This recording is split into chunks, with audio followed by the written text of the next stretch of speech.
Hey guys, Desolate Magic here, and it's time for the new and improved, now with 100% more accuracy, I know that makes no sense mathematically, Arena announcements and schedule as of August 11th. So they moved the patch away from the 10th, and the patch was supposed to roll out a bunch of back-end crap, and then also the 100 card Historic Brawl queue, and then much later they were supposed to roll out the Jumpstart Historic Horizons thing. So they wanted you to build a 99 plus 1 card deck, and then they're going to dump about 800 new cards on you that are all hyper powerful. In other words, you'll have to build your deck twice or build a second deck. That was the scam. In my opinion, that's what they were going for, and since literally everybody was onto them, and also nobody wanted Jumpstart Historic Horizons, the reaction to it online has been almost universally negative, which actually kind of surprised me. I was rather indifferent to it because it didn't really affect me, and I'm not going to buy it, but the level of hate from the community, holy crap, and these are like the casuals. They really did not want them to waste time and waste wild cards and everything on this. So the backlash was wild.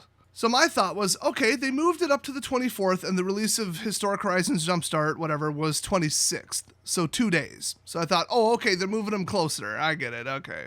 They'll still scam people jumping the gun, but most people won't even know that it's, out yet. Until they're both out, or they'll just be intelligent and patient enough to wait. Or they'll be distracted by playing a better game. But get this, now in this article, and I've known about this for a bit, so this isn't like a surprise as I'm reading it, because it's already out and people are talking about it.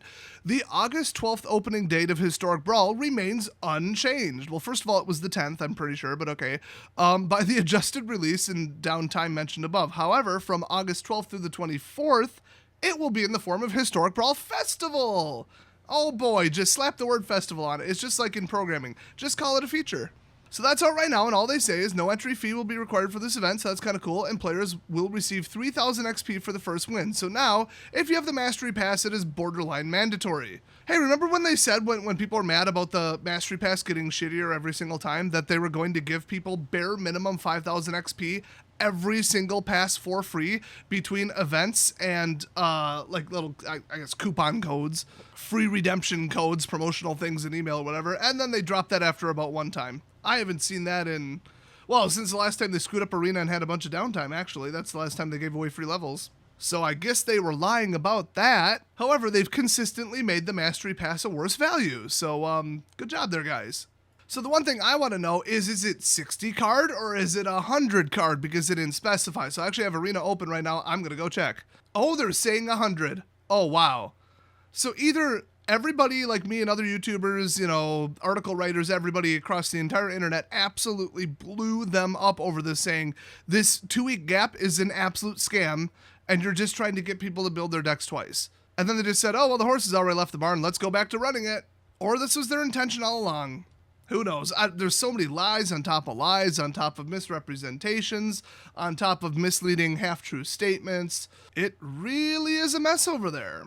So now they want to reiterate that they originally planned to split the August 2021 ranked season in 2 to accommodate the back-end update and downtime, which really didn't make any sense to me unless they broke the database or the scoring system somehow or whatever. I don't know, whatever. With the date moving forward August 24th, we don't need to divide the season in 2. Okay, you felt the need to divide it in 2 when it was August 10th. So that was 10 days inclusive of the 10th after the start of August. August 24th is 8 days inclusive of the 24th from the end of the month in August. So 10 days, oh my God, we got to split it in 2. 8 days, what are you, crazy? Why would we split it in 2? So just so we're clear on where Wizards draws the line, it's apparently the number 9. Or 10, I guess, arguably. But what they did do, because this makes the most sense out of anything, clearly, I'm being sarcastic, is they shortened the August queue to the 24th, so that's the end of August, and then August 25th through September, oh no, they say beginning on the 24th, so it's actually even shorter. Pardon me, so ending on August 23rd is the August season, and August 24th inclusive of the 24th, and running through September 30th will be the extremely long, 37-day, 38-day, something like that, September season. So, I mean, we have 2 seasons in 2 months. It makes sense logically, but everything else about it doesn't make sense. But get this, okay? To honor the rewards announced when the season was to be split, the August season is now a doubling season, which just triggers everybody's PTSD because that card should be banned and everything. That will feature double gold and pack rewards, plus twice as many card styles at each rank. So if you're going to rank up, do it in August. Jump down to the event schedule to see what those will look like. No thanks. Oh wait, I'm making a video on it. Crap, now I have to do it. Oh, that sucks. Now get this, because they literally could get sued over this because they said it and then rolled it back almost after the fact. They're also saying to honor the invitation structure, and then in parentheses, they should have put for legal reasons, but I mean, they're not going to go that far. Both the first 500 players to reach Mythic rank, as well as the approximate top 500 Mythic rank players as of 7 a.m. Pacific time on August 10th, which was supposed to be the cutoff for that qualifier, in both Constructed and Limited will be extended the qualifier weekend invitations. Honestly, they could go from, 1,200 to like 2,000, and it wouldn't make a difference. It just makes it harder for everybody to win. So that doesn't cost them anything. It doesn't lose them anything. It just is what it is. So, I mean, if they said, hey, if you get to Mythic by the 10th, if you are in the top 500 Mythic, you will get the invite. And then, what was it, around like the 8th or 9th, they said, oh, we're moving it? Oh, boy, you could have wasted money on decks, on wild cards. You would be perfectly justified in hitting a chargeback after you requested it legally, a refund from customer support, which you would absolutely not get until you use the word chargeback, and then they give it to you. But enough about that what-if scenario, because now it didn't happen. I wonder why it didn't happen. I wonder why they're in full CYA mode. This has been your review from Legal Eagle Des. Oh, wait, that's taken. Legal Falcon. Seriously, if anybody needs totally not certified and recognized legal advice, hit me up. So don't forget about the Premier Drafts. The first one goes until tomorrow-ish, because I checked it yesterday and it said like 45 hours left. I thought it said 45 minutes left, so that threw me off a little bit. I mean, honestly, half the time they don't even put the countdown timer, so you have no idea how long the event goes for. So, good for them for actually putting up a timer and then not labeling the units. Okay, I pulled it up. 23 hours and 5 minutes you have to enter. So when they say you have until the 15th, what they mean is you have until the 15th at 11 in the morning.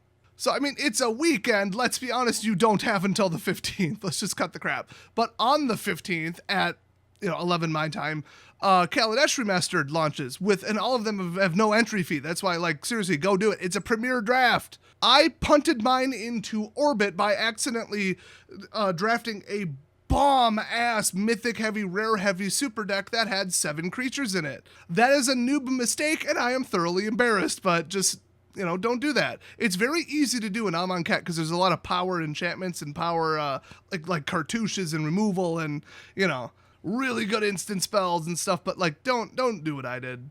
Also, it's a really hard set to draft because it's Amonkhet Remastered, which also includes Hour. And the cards they left out are really weird. It's just a very unbalanced draft environment, but the power level is surprisingly low for combining 2. So that's kind of nice. Or actually, the power level is extremely high. The synergy is low. There's a very big difference between the two that I always point out on my channel.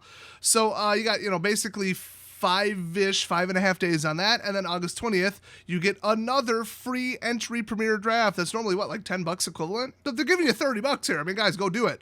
It's Ikoria, Lair of the Behemoths, which, yeah, you pretty much do have to pay me to draft that shit. That was, if I recall, the worst draft set I have ever played with or against in my entire life. It is painful. Why didn't they just pick Theros or something? If they're just going to arbitrarily pick shit, why was it Ikoria? I mean, I know why they didn't go with Eldraine. It's because those two are the two most hated, but then, why not go with Theros or, a core set or something or, whatever. Bring back an M19 one. That'd be fun. One of the recent core sets that was on Arena was the best draft experience I've ever had ever, and I ran 10 of them, but I don't remember which. I don't think it was the Elder Dragon one, but I could be wrong. Theros was interesting, but it was you either do white-green Constellation or you lose. So that's a little tougher to do when you're not drafting against the AI because everybody knows it. So maybe that's why they didn't do it, but honestly, Ikoria, Lair of the Behemoths for draft is painful, but if you just want to jump in and just get 3 losses and get a free pack or whatever, or, run Toxic Abusive, force sack, morph pile shit, or mutate pile shit, or whatever it is, you do you. It swings both ways. I'm just going to show up for one draft to troll as many people as possible with some kind of weird gimmick draft, just where I draft all, like a duck and cover or a mill or an alternate win con or a swarm or just something idiotic. Something that might win, but people will be like, that's so far to left field I didn't even know it was in this set, because that's good fun. But yeah, do watch out for that one. Don't go into it thinking you're going to have a good time. But I mean, 3 free drafts, hit it up. So August 10th, 15th, 20th. Real easy to remember. Oh, and only the first entry is fee. I should have like really spelled that out. So then they have midweek Magic coming up. Oh, the 10th through the 12th. Well, I missed that. It was Momir, by the way. So everybody asking when is Momir? It was 2 days in the past. Oops. The next one, 17th through the 19th, is going to be standard all access, where you don't even have to own the cards, but standard is awful, so it's still not worth it. And then finally, August 24th through the 26th, hallelujah, preach it to me, Wizards, it's standard 2022, aka standard, because in my mind, Throne of Eldraine and Ikoria are in the rearview mirror. They are gone, they no longer exist in my timeline, and calling standard standard should be illegal. In fact, can we just shorten 2022 standard to just good standard? Although good would imply Delina is banned in it, which she's not. Scoot Swarm is still legal. That's cancer. It's not great. But I mean, I'm kind of having fun with it. There's some problem cards, but it's a far cry from standard. I mean, we've probably gone back to 2017 Magic where it was like kind of f***ed up. But most of the time you weren't playing against like painful strategies and just horrific cards. Or you could like do something about them with a properly balanced deck and still win. So then they have a whole section that says other events, and it's just the events that we already knew about. So by other events, they meant the absolute antonym of the word other. It's the exact same events that you just read about in the 3 former paragraphs. In a completely unrelated coincidence, this was written by Wizards of the Coast /Archive, not Jay Parker. It's almost like I can tell the difference. So they do want to reiterate that for the August ranked rewards for the ranked season in 2022, ranked or god-awful former standard wasteland shithole from hell ranked, it'll be for bronze, which, my god, how did you get there? 2 packs. Silver is still 2 packs plus 1,000 gold. Then if you get to gold, which is still, you know, every win is +2 and every loss is -1, so there's no excuse for remaining in gold. 4 packs and 2,000 gold, plus you get a Magic Missiles and a Chaos Channeler card style. And this is where it even departs from what they said. For platinum, you get 6 packs, okay, 2,000 gold, okay, and then Magic Missiles, Chaos Channeler, Triumphant Adventurer, and Skeletal Swarming as styles. Ooh. I don't think that's an exact doubling of what it was supposed to be. I think gold was the one that was doubled and these were quadrupled, but you ain't gonna hear me complaining. Diamond, you get 8 packs and 2,000 gold. I don't know why they're so married to 2,000 gold, but okay, I think it is usually 1,000, so whatever. Then you get those 4 card styles, and Mythic, it's 10.